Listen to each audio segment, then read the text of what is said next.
जनाशलाखया चक्षुरुन्मीलितं येन तस्मै श्रीगुरवे नमः। नम ॐ विष्णुपादाय कृष्णप्रेष्ठाय भूतले श्रीमते भक्तिवेदान्तस्वामिन्निति नामिने।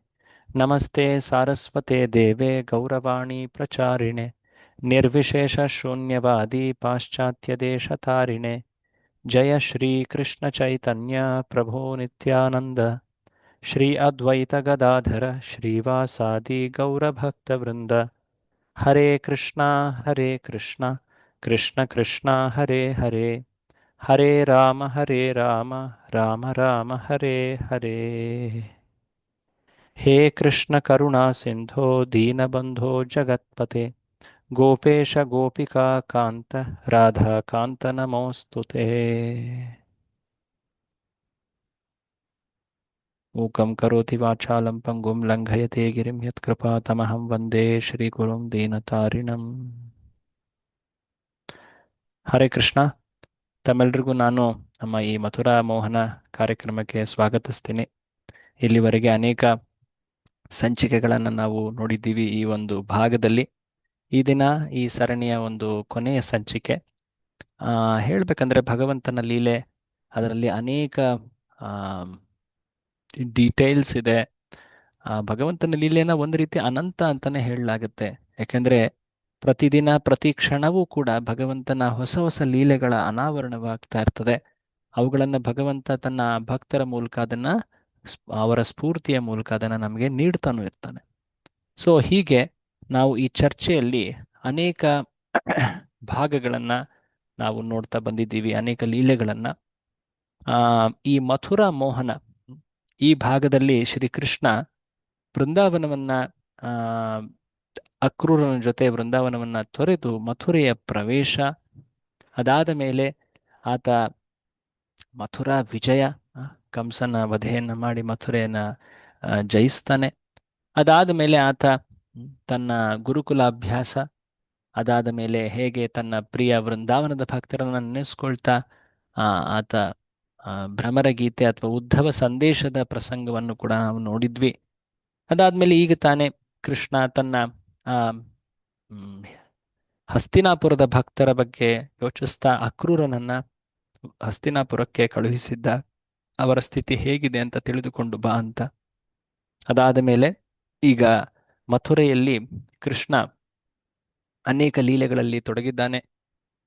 ಈಗ ಸರಿಸುಮಾರು ಆತನಿಗೆ 14-15 ವರ್ಷವಾಗಿದ್ದಾಗ ಮೊದಲ ಬಾರಿ ಜರಾಸಂಧ ಮಥುರೆಯನ್ನು ಆಕ್ರಮಣ ಮಾಡ್ತಾನೆ. ಅದಾದ ಮೇಲೆ ಪ್ರತಿ ವರ್ಷವೂ ಕೂಡ ಜರಾಸಂಧ ಸೈನ್ಯವನ್ನೆಲ್ಲ ಸೇರಿಸಿ ಸುಮಾರು 18 ಅಲ್ಲ, ಎಷ್ಟದು ಅಕ್ಷೋಹಿಣಿ ಸೈನ್ಯ ನೆನೆಸ್ಕೊಳ್ಳಿ,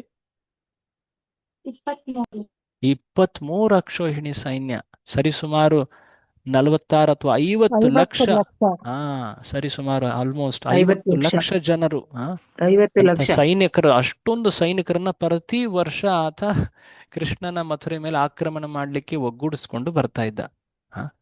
ಪ್ರತಿ ವರ್ಷವೂ ಕೃಷ್ಣ ಎಲ್ಲರನ್ನೂ ಕೊಂದು ಉದ್ಧರಿಸಿ ಜರಾಸಂಧನನ್ನ ಮಾತ್ರ ಬಿಟ್ಬಿಡ್ತಾ ಇದ್ದ.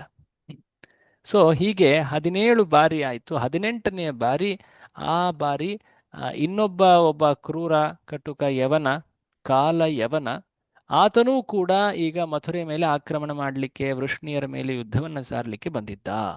ಈ ಮಾತನ್ನ ನಾವು ಲಾಸ್ಟ್ ಬಾರಿ ನೋಡಿದ್ವಿ, ನೆನಪು ಮಾಡ್ಕೋಬಹುದು ತಾವು. ಸೊ ಈಗ ಆ ಚರ್ಚೆಯನ್ನು ನಾವು ಮುಂದುವರಿಯೋಣ. ನಿನ್ನೆಯ ಚರ್ಚೆಯಲ್ಲಿ ನಾವು ನೋಡಿದ್ವಿ ಹೇಗೆ ಕೃಷ್ಣ 18ನೆಯ ಬಾರಿ ಯುದ್ಧಕ್ಕೆ ಅಂತ ಮುಂದೆ ಬಂದಾಗ ಆತ ಒಂದು ಚಿಂತಿಸ್ತಾನೆ. ಏನು ಚಿಂತೆ ನೋಡಿ. ಆಗ ಅಲ್ಲಿ ಹೀಗೆ ಕಾಲಯವನ ಸುಮಾರು 300 ಲಕ್ಷ ಸೈನಿಕರನ್ನ ಒಗ್ಗೂಡಿಸ್ಕೊಂಡು ಬಂದಿದ್ದಾನೆ. ಆಮೇಲೆ ಇನ್ನೊಂದೆರಡು ದಿನದಲ್ಲಿ ಇನ್ನೊಂದು ಕಡೆಯಿಂದ ಜರಾಸಂಧ ಸುಮಾರು 46 ಅಥವಾ 50 ಲಕ್ಷ ಸೈನಿಕರನ್ನ ಒಗ್ಗೂಡಿಸ್ಕೊಂಡು ಬರ್ತಾ ಇದ್ದಾನೆ ಆಕ್ರಮಣ ಮಾಡಲಿಕ್ಕೆ.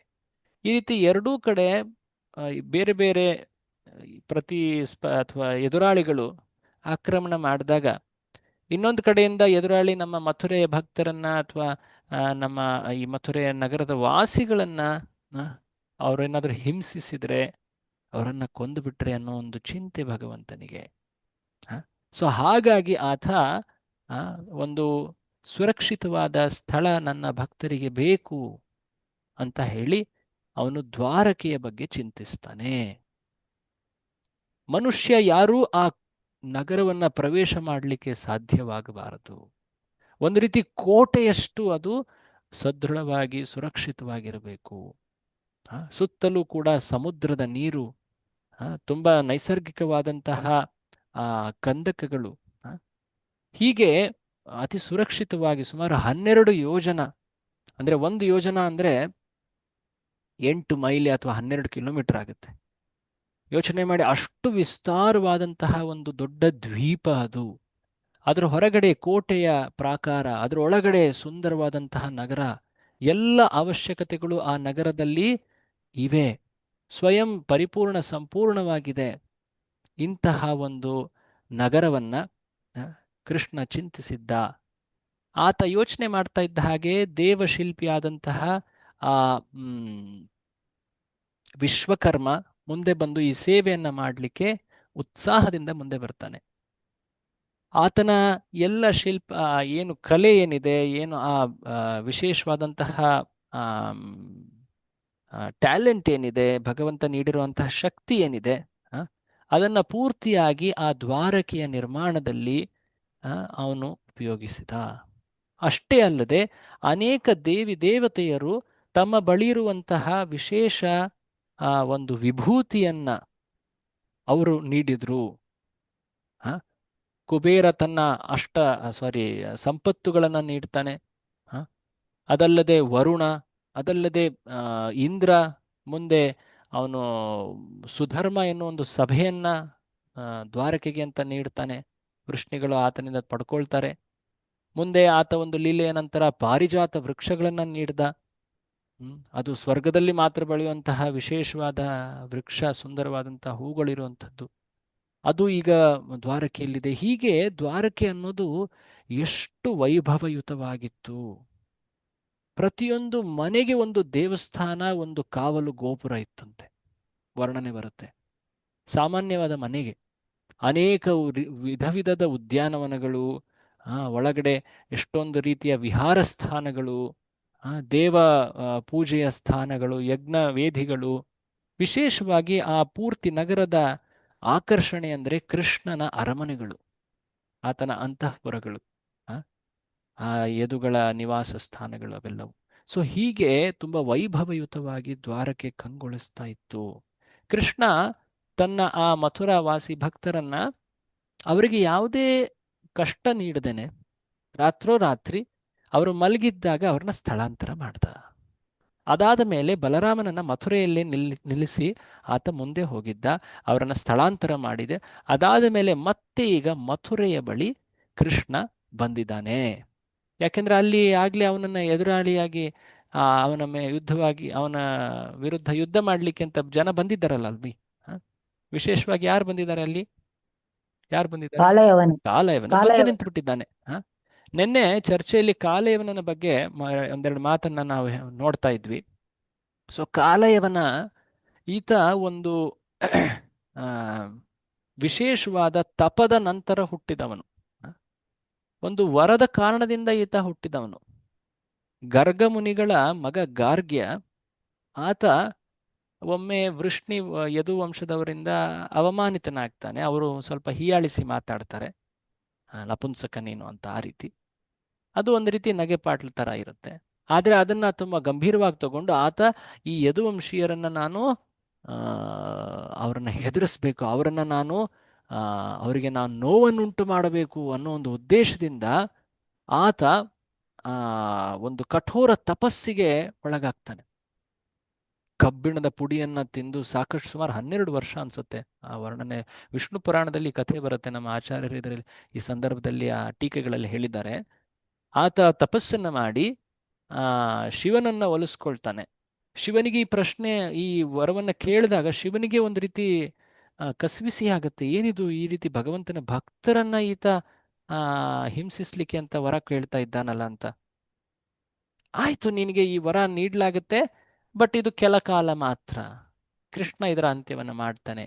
ಆ ಒಂದು ಭಾವದಲ್ಲಿ ಶಿವ ಆಯಿತು ನಿನಗೆ ಈ ವರದ ಸಿದ್ಧಿ ಆಗಲಿ ಅಂತ ಹೇಳಿರ್ತಾನೆ. ನಿನಗೆ ಒಬ್ಬ ಮಗ ಹುಟ್ಟುತ್ತಾ, ಅವನು ಕೇಳಿದ್ದೇನೆಂದರೆ ನನಗೆ ಒಬ್ಬ ಮಗ ಬೇಕು, ಆ ಮಗನ ಕಾರಣದಿಂದಾಗಿ ಈ ಯದುಗಳು ನೋವನ್ನು ಅನುಭವಿಸ್ಬೇಕು, ನನ್ನ ಅವ್ರು ಹೀಯಾಳಿಸಿದ್ದಾರೆ ಅಂತ. ಸೊ ಗರ್ಗೆಯ ಆ ವರವನ್ನು ಶಿವನಿಂದ ಪಡಿತಾನೆ. ಅದಾದ ಮೇಲೆ ಆತ ಒಬ್ಬ ಯವನ ರಾಜ, ಆತನಿಗೆ ಮಕ್ಕಳಿರಲಿಲ್ಲ. ಆ ಯವನ ರಾಜನ ರಾಣಿಯ ಜೊತೆ ಸೇರಿ ಒಂದು ಪುತ್ರ ಸಂತಾನವನ್ನು ಗಳಿಸ್ತಾನೆ. ಆತನೇ ಈ ಕಾಲ ಯವನ. ಈ ಕಾಲ ಯವನ ನೋಡ್ಲಿಕ್ಕೆ ತುಂಬಾ ಭೀಕರವಾಗಿ ಕ್ರೂರವಾಗಿ ಕಾಣ್ತಾ ಇರ್ತಾನೆ.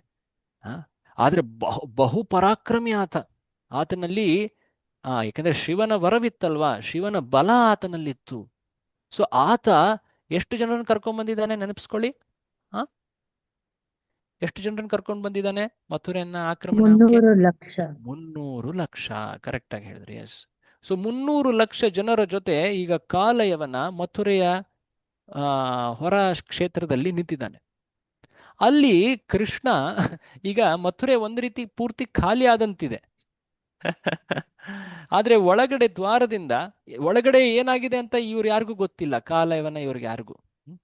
ಒಳಗಡೆ ಮುಖ್ಯ ದ್ವಾರದಿಂದ ಕೃಷ್ಣ ಬರಿಗಾಲಿನಲ್ಲಿ ಒಂದು ಪುಷ್ಪಮಾಲೆಯನ್ನ ಧರಿಸಿ ಯಾವುದೇ ಆಯುಧಗಳಿಲ್ಲದೆ ಆತ ಹೊರಗಡೆ ನಡ್ಕೊಂಡು ಬರ್ತಾ ಇದ್ದಾನೆ. ಅದನ್ನು ನೋಡ್ತಾ ಇದ್ದ ಹಾಗೆ ಕಾಲಯವನಿಗೆ ಆಶ್ಚರ್ಯ, ಏನಿದು, ಈ ರೀತಿಯಾಗಿ ಯಾವೊಬ್ಬ ವ್ಯಕ್ತಿ ಬರೋದಿಲ್ವಲ್ಲ, ಒಬ್ಬನೇ, ಅದು ಬರಿಗಾಲಲ್ಲಿ, ಅದು ನೋಡ್ಲಿಕ್ಕೆ ಎಷ್ಟು ಸುಂದರವಾಗಿದ್ದಾನೆ. ಒಂದು ಚಂದ್ರ ಹೇಗೆ ಹುಣ್ಣಿಮೆ ರಾತ್ರಿ ಉದಯವಾಗ್ತದೋ ಹಾಗೆ ಈ ವ್ಯಕ್ತಿ ಕೃಷ್ಣ ಚಂದ್ರ ಕಾಣಿಸ್ತಾ ಇದ್ದಾನೆ. ಆತ ಅವನನ್ನು ಹಿಡಿಲಿಕ್ಕೆ ಅಂತ ಮುಂದೆ ಬರ್ತಾ ಇದ್ದಾನೆ. ಈತನೇ ಇರಬೇಕು, ನಾರದರಿಗೆ ನಾನು ಕೇಳಿದ್ದೆ, ನಾನು ಈಗ ಯುದ್ಧ ಮಾಡಬೇಕು, ಸರಿಸಮಾನರಾಗಿ ಮನುಷ್ಯ ಲೋಕದಲ್ಲಿ ಯಾರಿದ್ದಾರೆ ಅಂತ. ಅವ್ರು ಹೇಳಿದ್ರು ಯದು ವೃಷ್ಣಿವಂಶ ಮಥುರೆ ಅಲ್ಲಿ ಹೋಗು ಅಂತ. ಅವ್ರು ಹೇಳಿದ್ರು ಆ ವಾಸುದೇವ ಆತ ಪ್ರಮುಖ, ಆತ ಮಹಾಪರಾಕ್ರಮಿ, ಸರ್ವಶಕ್ತ ಅಂತ. ಆತನ ವರ್ಣನೆಯನ್ನು ಮಾಡಿದ್ರು ನಾರದರು, 4 ಕೈಗಳುಳ್ಳವನು, ಅವನ ರೂಪ ಹೇಗೆ ಹೀಗೆ ಅಂತ. ಈ ರೂಪವನ್ನು ನೋಡಿದ್ರೆ ಅದೇ ರೀತಿ ಅನ್ನಿಸ್ತಾ ಇದೆ, ಎಷ್ಟು ಸುಂದರವಾಗಿದ್ದಾನೆ ಈ ವ್ಯಕ್ತಿ. ನೋಡಿ, ಕೃಷ್ಣನನ್ನು ಕೊಲ್ಲಲು ಬಂದಂತಹ ರಾಕ್ಷಸರು ಕೂಡ ಕೃಷ್ಣನ ರೂಪ, ಆತನ ಸೌಂದರ್ಯದಿಂದ ಆಕರ್ಷಿತರಾಗಿದ್ರು. ಅದು ಕೃಷ್ಣನ ವಿಶೇಷತೆ.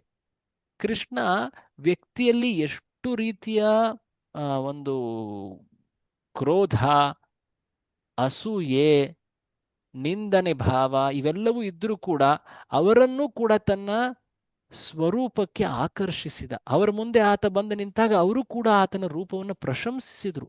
ಕಂಸ ಆಗಿರಬಹುದು, ಅಥವಾ ವೃಂದಾವನದ ರಾಕ್ಷಸರೆಲ್ಲ ಬಂದಿದ್ರಲ್ವಾ, ಅವರು ಕೂಡ ಆ ಕೇಶಿ ಆಗಿರಬಹುದು, ವ್ಯೋಮನ ಆಗಿರಬಹುದು, ಅಥವಾ ಕಾಲಿ ಆಗಿರಬಹುದು, ಎಲ್ಲರೂ ಕೂಡ ಪ್ರಶಂಸಿದ್ರು, ಎಷ್ಟು ಸುಂದರವಾಗಿದ್ದಾನಪ್ಪ ಈ ವ್ಯಕ್ತಿ ಅಂತ.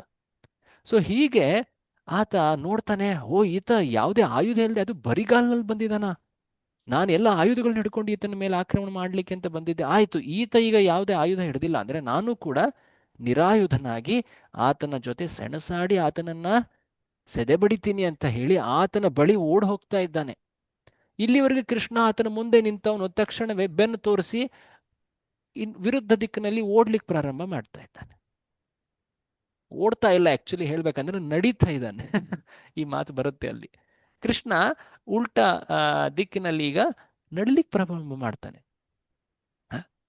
ಆಗ ಯವನ, ಅರೆ ನಿಲ್ಲೋ ಕೃಷ್ಣ, ನಿಲ್ಲೋ ನೀನು, ಎಂತ ಹೇಳಿ ನೀನು ಅಂತ ಹೇಳಿ ಬೈತಾ ಆತನ ಹಿಂಬಾಲಿಸ್ತಾ ಇದ್ದಾನೆ. ಸೊ ಹೀಗೆ ಅಯ್ಯೋ ಇನ್ನೇನು ಮುಟ್ಟೆ ಬಿಟ್ಟೆ ಅಂದ್ರೆ ಏನೋ ಒಂದು ಜಸ್ಟ್ ಬೆರಳಂಚು ದೂರದಲ್ಲಿ ಇದ್ದಾನೆ ಅನ್ನೋ ರೀತಿ ಆತ ಅಷ್ಟು ಸಮೀಪದಲ್ಲಿದ್ದಾನೆ. ಆ ಕಾಲೆಯವನ ಅವನನ್ನು ಹಿಡದೆ ಬಿಟ್ಟೆ ಅನ್ನೋ ರೀತಿ ಹತ್ತಿರ ಹೋಗ್ತಾ ಇದ್ದಾನೆ. ಆದರೂ ಕೂಡ ಆತ ಕೃಷ್ಣನನ್ನ ಹಿಡಿಲಿಕ್ಕಾಗ್ಲಿಲ್ಲ. ಇದು ಬಹಳ ವಿಚಿತ್ರ. ನೋಡಿ, ಕೃಷ್ಣನ್ ಲೀಲೆಯಲ್ಲಿ ಎಷ್ಟೆಲ್ಲ ವಿಚಿತ್ರ. ನಾವು ಹಿಂದೊಮ್ಮೆ ಒಂದು ವಿಚಿತ್ರ ನೋಡಿದ್ವಿ. ಅಂತ ಸಣ್ಣ ರೂಪ, ಅದನ್ನ ಹಿಡಿಲಿಕ್ಕೆ, ಅದನ್ನ ಬಂಧಿಸ್ಲಿಕ್ಕೆ ಅಂತ ಆ ಗೋಪಿ ಎಷ್ಟೆಲ್ಲ ಕಷ್ಟಪಟ್ಟಿದ್ಲು, ಎಷ್ಟು ಹಗ್ಗಗಳನ್ನೆಲ್ಲ ಜೋಡಿಸಿದ್ಲು. 3 ವರ್ಷದ 3.5 ವರ್ಷದ ಹುಡುಗ, ಅವನ ಸೊಂಟ ಎಷ್ಟು ದೊಡ್ಡದಿರುತ್ತೆ. ಓಕೆ, ಈ ಹಗ್ಗದಿಂದ ಆಗ್ತಿಲ್ವಾ, ಏ ಸಖಿ ಇನ್ನೊಂದು ಹಗ್ಗ ತಗೊಂಡ್ ಬಾ ಅಂತ ಅವ್ರ ಕೈಯಿಂದನೂ ಹಗ್ಗ ತರಿಸ್ಕೊಂಡು ಅದನ್ನ ಜೋಡಿಸಿದ್ರೂ ಕೂಡ ಹಗ್ಗ ಸಾಲ್ದಾಗಿತ್ತು ಅಲ್ವಾ. ಆಶ್ಚರ್ಯ ಅದು. ಯಾವ ಲೀಲೆ ಅದು? ಹ ಯಾವ ಲೀಲೆ ನೆನಪಿಸ್ಕೊಳ್ಳಿ? ದಾಮೋದರ ಲೀಲೆ. ದಾಮೋದರ ಲೀಲೆ, ಹೌದು. ಸೊ ಹಾಗೆ ಇಲ್ಲಿ ಕೃಷ್ಣ ಅಷ್ಟು ಹತ್ರ ಇದ್ದಾನೆ, ಕಾಲೇವನ್ನ ನಾನು ಮುಟ್ಟೇ ಬಿಟ್ಟೆ ಅಂತ ಇದ್ದಾನೆ, ಆದ್ರೂ ಹಿಡಿಲಿಕ್ಕಾಗ್ತಿಲ್ಲ. ಕೃಷ್ಣ ಹೋಗ್ತಾನೆ ಇದ್ದಾನೆ, ಹೋಗ್ತಾ ಇದ್ದಾನೆ, ಸಾಕಷ್ಟು ದೂರದವರೆಗೆ ಈತ ಹಿಂಬಾಲಿಸ್ತಾನೆ. ಯಾರು? ಕಾಲಯವನ. ಅಷ್ಟು ದೂರ ಹೋದ್ರೂ ಆತ ಕೃಷ್ಣನನ್ನ ಹಿಡಿಲಿಕ್ಕೆ ಆಗ್ತಿರ್ಲಿಲ್ಲ. ಅದಕ್ಕೆ ಕಾರಣ ಏನು? ಶಕ್ತಿ ಇರ್ಲಿಲ್ವಾ, ಅಥವಾ ಕೃಷ್ಣ ಬಹಳ ಜೋರಾಗಿ ಓಡ್ತಾ ಇದ್ನಾ? ಇಲ್ಲ ಇಲ್ಲ. ಏನ್ ಕಾರಣ? ಇಲ್ಲಿ ನೋಡಿ, ಓದ್ತಾ ಇದ್ದೀರಾ, ಏನ್ ಕಾರಣ ಕೃಷ್ಣನನ್ನ ಆತ ಮುಟ್ಲಿಕ್ಕಾಗ್ಲಿಲ್ಲ? ಏನ್ ಕಾರಣ? ಅವನಲ್ಲಿ ಭಕ್ತಿ ಇರ್ಲಿಲ್ಲ, ಭಕ್ತಿ ಸೇವೆ. ಓಕೆ, ಭಕ್ತಿ ಇರ್ಲಿಲ್ಲ. ಇನ್ನೇನಾದರೂ? ಪಾಪ ಫಲಗಳು. ಆತ ಮಹಾನ್ ಪಾಪಿಯಾಗಿದ್ದ. ಹ ಪಾಪಿಗಳು ಭಗವಂತನನ್ನ ಹೇಗೆ ತಾನೇ ಮುಟ್ಲಿಕ್ಕಾಗತ್ತೆ? ಆತನ ದರ್ಶನವೂ ಸಾಧ್ಯವಿಲ್ಲ. ಇಲ್ಲಿ ಕೃಷ್ಣ ಆತ ಅನುಗ್ರಹ ತೋರಿಸಿ ಆ ಪಾಪಿಯ ಮುಂದೆ ಪ್ರಕಟನಾಗಿದ್ದಾನೆ.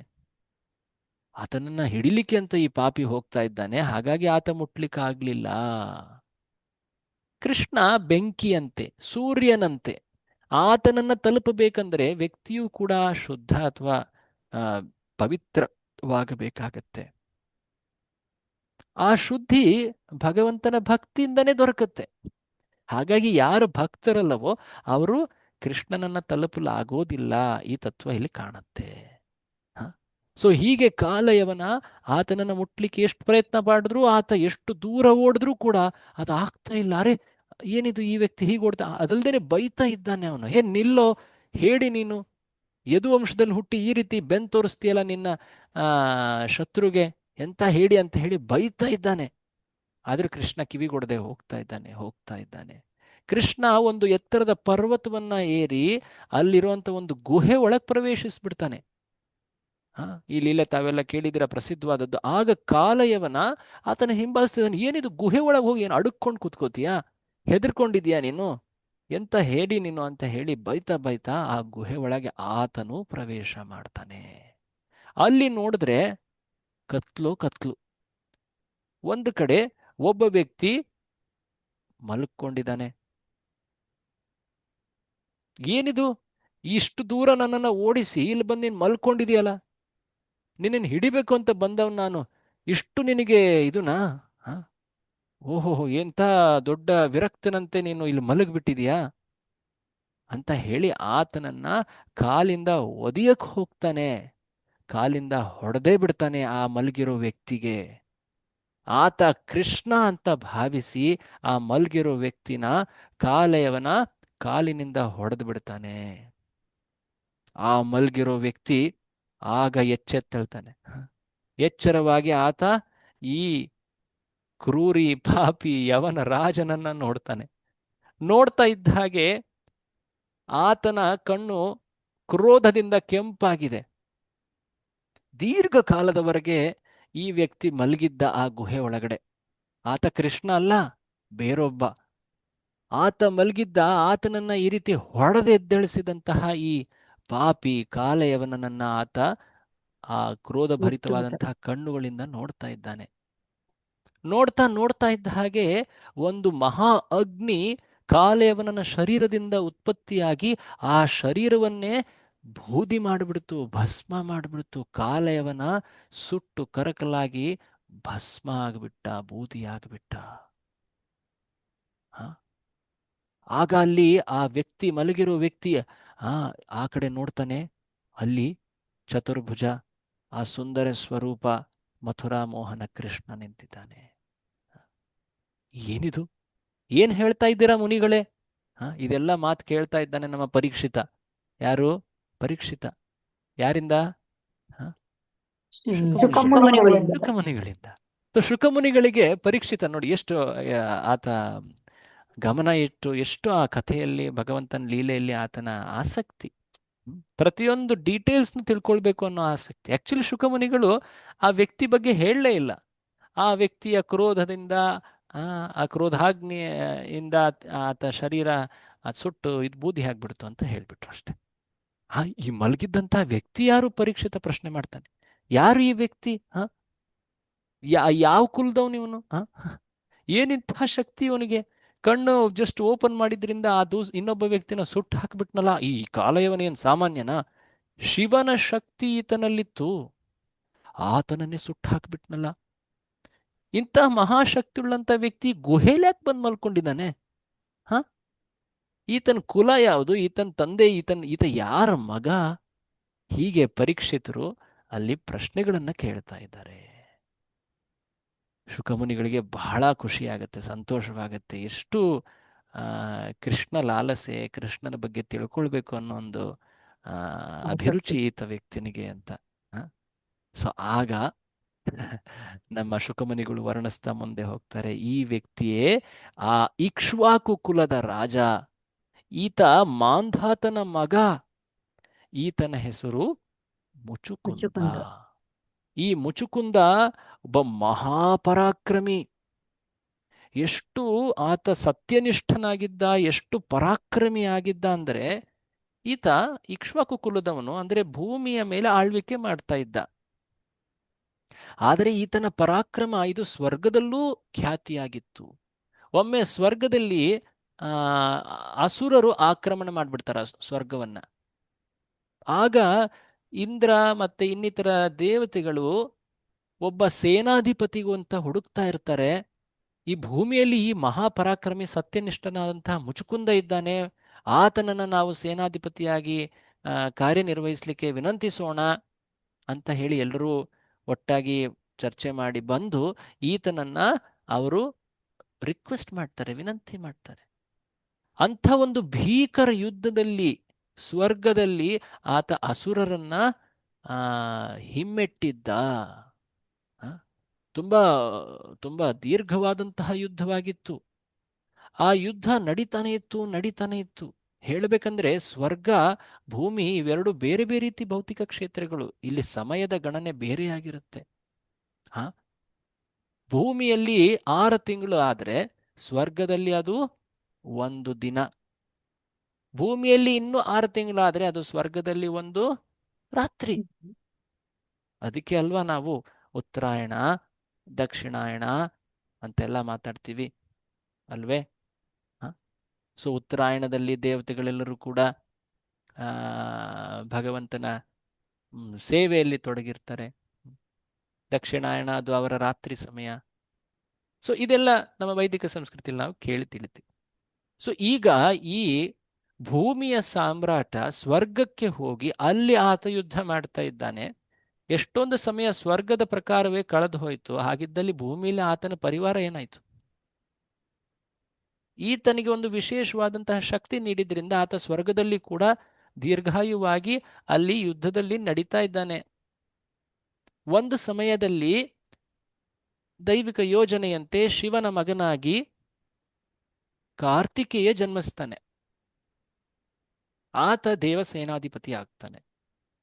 ದೇವತೆಗಳು ಒಬ್ಬ ಸೇನಾಧಿಪತಿಯನ್ನ ಪಡೆದ ಮೇಲೆ ಈ ಇಷ್ಟು ಕಷ್ಟಪಟ್ಟಂತಹ ಒಬ್ಬ ಮಹಾನ್ ಪರೋಪಕಾರಿ ಪರಾಕ್ರಮಿ ಈ ಮುಚುಕುಂದನ ಬಳಿ ಬಂದು ಅವರು ಆತನಿಗೆ ಧನ್ಯವಾದವನ್ನ ಹೇಳ್ತಾರೆ.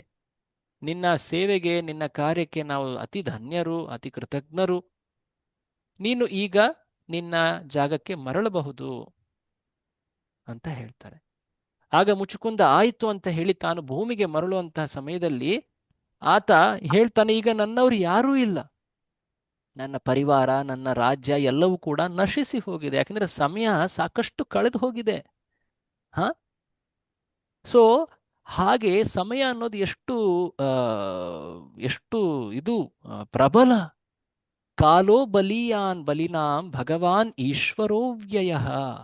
ಸಮಯ ಇದು ಭಗವಂತನ ಒಂದು ರೂಪವೇ. ಸೊ ಹೀಗೆ ನಿನ್ನ ಆ ಸಾಮ್ರಾಜ್ಯದಲ್ಲಿ ಯಾವುದು ಕೂಡ ಈಗ ಉಳಿದಿಲ್ಲ. ಹೇಗೆ ಒಬ್ಬ ಕುರಿಗಳನ್ನ ಸಾಕುವವನು ಕುರಿ ಮಂದೆಯನ್ನ ಹೇಗೆ ಹೇ ಹಾಯ್ ಹಾಯ್ ಅಂತ ಹೇಳಿ ಓಡಿಸ್ತಾ ಆ ಕುರಿ ಕಾಯ್ತಾ ಮುಂದೆ ದಬ್ತಾ ಕರ್ಕೊಂಡು ಹೋಗ್ತಾನೋ, ಹಾಗೆ ಕಾಲ ಪುರುಷ ಪ್ರತಿ ಜೀವಿಯನ್ನ ಅಂತ್ಯದ ಕಡೆ ಎಳೆದೊಯ್ತಾ ಇರುತ್ತೆ. ಅತ್ಯಂತ ಪ್ರಬಲವಾದ ಶಕ್ತಿ ಕಾಲ ಈ ಜಗತ್ತಿನಲ್ಲಿ. ಹೇ ಮುಚುಕುಂದ, ನೀನು ಮಾಡಿರೋ ಕಾರ್ಯದಿಂದ ನಾವು ಅತ್ಯಂತ ಸಂಪ್ರೀತರಾಗಿದ್ದೀವಿ. ದಯವಿಟ್ಟು ನೀನು ಏನಾದರೂ ವರವನ್ನ ನಮ್ಮಿಂದ ಪಡಿ. ನಾವು ನಾನು ನಾವು ನಿನಗೆ ಏನು ಬೇಕೋ ಅದನ್ನು ನೀಡ್ಲಿಕ್ಕೆ ತಯಾರಿದ್ದೀವಿ, ಕೇವಲ ಮುಕ್ತಿಯನ್ನ ಬಿಟ್ಟು. ಯಾಕಂದ್ರೆ ಮುಕ್ತಿ ಅದು ಕೇವಲ ವಿಷ್ಣು ಮಾತ್ರ ನೀಡ್ಲಿಕ್ಕೆ ಸಾಧ್ಯ. ಬೇರೆ ಯಾವುದೇ ವರವಿದ್ರೂ ನೀನು ಕೇಳು, ನಾವು ನೀಡ್ತೀವಿ. ಹ? ಆಗ ಮುಚುಕುಂದ ಯೋಚನೆ ಮಾಡ್ತಾನೆ. ಮುಚುಕುಂದ ಆಕ್ಚುಲಿ ಪರಮ ಭಕ್ತ ಅವನು. ಈಗ ಆತನ ಪರಿವಾರದವರು ಯಾರೂ ಇಲ್ಲ. ಆತನ ಪರಿವಾರದವರ ಜೊತೆ ಭಕ್ತಿ ಮಾಡಬೇಕಾಗಿತ್ತು, ಆದರೆ ಅವ್ರು ಯಾರು ಅಲ್ಲಿ ಅವನ ಜೊತೆಗಾರರು ಯಾರೂ ಇಲ್ಲ. ಈಗ ಏಕಾಂಗಿಯಾಗಿ ಅಲ್ಲಿ ಭೂಮಿಯಲ್ಲಿ ನಾನು ಭಕ್ತಿಯನ್ನ ಹೇಗೆ ಮಾಡಲಿ, ಕಾಲವನ್ನು ಹೇಗೆ ಕಳೆಯಲಿ ನಾನು? ಹಾಗಾಗಿ ನೀವು ನನಗೆ ದೀರ್ಘಕಾಲದ ನಿದ್ರೆಯ ಒಂದು ಅವಕಾಶವನ್ನು ನೀಡಿ. ಮತ್ತೆ ಮತ್ತೆ ನಾನು ಆಕ್ಚುಲಿ ಈ ಈ ಸಂದರ್ಭ ಏನಿದೆ, ಇದು ಮುಚುಕುಂದನ ಈ ಯುದ್ಧದ ಅಥವಾ ಈ ಮಲಗಲಿಕೆ ಅವನು ಏನು ಆಯ್ಕೆ ಮಾಡ್ಕೊಳ್ತಾನೆ, ಇದೆಲ್ಲವೂ ಕೂಡ ಈ ಮನ್ವಂತರದ ಮೊದಲಿನ ಸಮಯದಲ್ಲಿ, ಮೊದಲಿನ ಕೆಲ ಕಲ್ಪಗಳಲ್ಲಿ ನಡೆದಂತಹ ಘಟನೆ ಇದು. ಈ ಮನ್ವಂತರದಲ್ಲಿ ಒಟ್ಟಾರೆ 71 ಯುಗಚಕ್ರಗಳಿವೆ.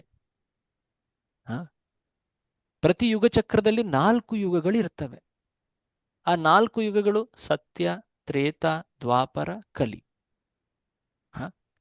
ಸೊ ಈ ಮುಚುಕುಂದನ ಈ ಪ್ರಸಂಗ ಯಾವುದದು, ಆತ ದೇವತೆಗಳ ಪರವಾಗಿ ಯುದ್ಧ ಮಾಡಿದ್ದು ಇದೆಲ್ಲವೂ ಕೂಡ ಮನ್ವಂತರದ ಪ್ರಾರಂಭಿಕ ಕಲ್ಪಗಳು, ಅಥವಾ ಕಲ್ಪ ಅಲ್ಲ, ಪ್ರಾರಂಭಿಕ ಯುಗಚಕ್ರಗಳಲ್ಲಿ ನಡೆಯುವಂತಹ ಒಂದು ಘಟನೆ. ಆಗ ಆತ ಎಲ್ಲವನ್ನೂ ತನ್ನ ಪರಿವಾರದವ್ರನ್ನ ಒಂದು ರೀತಿ ಕಳ್ಕೊಂಡ್ಬಿಟ್ಟ. ಓ, ಆತನಿಗೆ ಗರ್ಗರು ಹೇಳಿದ್ರು, ಮುಂದೆ ಇದೇ ಮನ್ವಂತರದಲ್ಲಿ ಶ್ರೀಕೃಷ್ಣನ ಪ್ರಾಕಟ್ಯವಾಗತ್ತೆ, ಅದು 28ನೇ ಯುಗಚಕ್ರದಲ್ಲಿ ಆಗತ್ತೆ.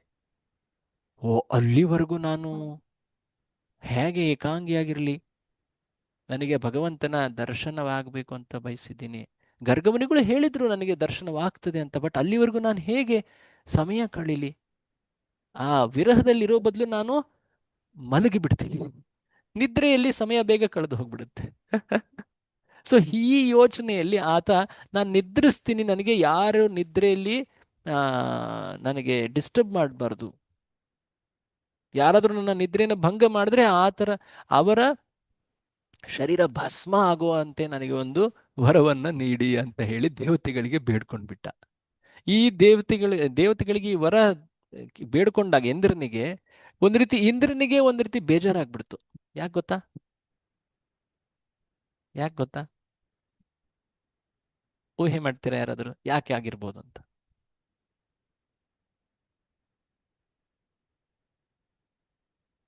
ಪ್ರಶ್ನೆ ಅರ್ಥ ಆಯ್ತಾ? ಹರೇ ಕೃಷ್ಣ. ಮುಚುಕುಂದ ಈ ರೀತಿಯಾಗಿ ಆಯ್ಕೆ ಮಾಡ್ಕೊಳ್ತಾನಲ್ವಾ, ನಾನು ನಿದ್ರೆ ಮಾಡ್ತೀನಿ, ನಿದ್ರೆ ಭಂಗ ಯಾರಾದರೂ ಮಾಡಿದ್ರೆ ಅವರು ಸುಟ್ಟು ಹೋಗ್ಲಿ ಅನ್ನೋ ಒಂದು ವರವನ್ನ ನೀಡಿ ಅಂತ. ಅದನ್ನ ಕೇಳಿದ ತಕ್ಷಣ ಇಂದ್ರನಿಗೆ ಬೇಜಾರಾಗ್ಬಿಡ್ತು. ಆದ್ರೂ ಅಫ್ಕೋರ್ಸ್ ವರವನ್ನ ಪ್ರದಾನ ಮಾಡಿದ್ರು ದೇವತೆಗಳು, ಇಂದ್ರ. ಬಟ್ ಬೇಜಾರಾಯ್ತು ಆತನಿಗೆ. ಯಾಕೆ ಗೊತ್ತಾ? ವರ ಸಣ್ಣದು. ಪ್ರಭು, ಅವ್ರೇನ್ ಸಂಪತ್ತದೇನು ಕೇಳಿಲ್ಲ, ರಾಜ್ಯ ಕೇಳಿಲ್ಲ, ಏನಿಲ್ಲ, ಬರೀ ನಿದ್ರೆ ಕೇಳಿದ್ರಲ್ವಾ, ಅದಕ್ಕೆ ಹಾಗು. Okay, good guess. ಇಲ್ಲಿ ವರ್ಣನೆ ಬರುತ್ತೆ, ಇಂದ್ರ ಯೋಚನೆ ಮಾಡ್ತಾ ಇದ್ದಾನೆ, ಈಗ ಅಸುರರು ನನಗೆ ಏನಾದ್ರು ತೊಂದರೆ ಬಂದರೆ ಅಂತ ಯೋಚನೆ ಮಾಡುದ್ನ. ಇಂದ್ರ ಯೋಚನೆ ಮಾಡ್ತಾನೆ, ಈಗೇನೋ ಅಸುರರು ನನ್ನ ಮೇಲೆ ಆಕ್ರಮಣ ಮಾಡಿದ್ರು, ಹಾಗಾಗಿ ಈ ಮುಚುಕುಂದನ ಸಹಾಯ ಪಡೆದೆ ನಾನು.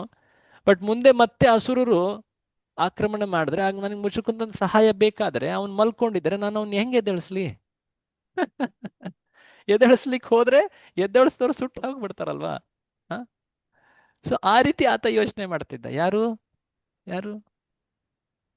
ಇಂದ್ರ ಪ್ರಭು. ಇಂದ್ರ.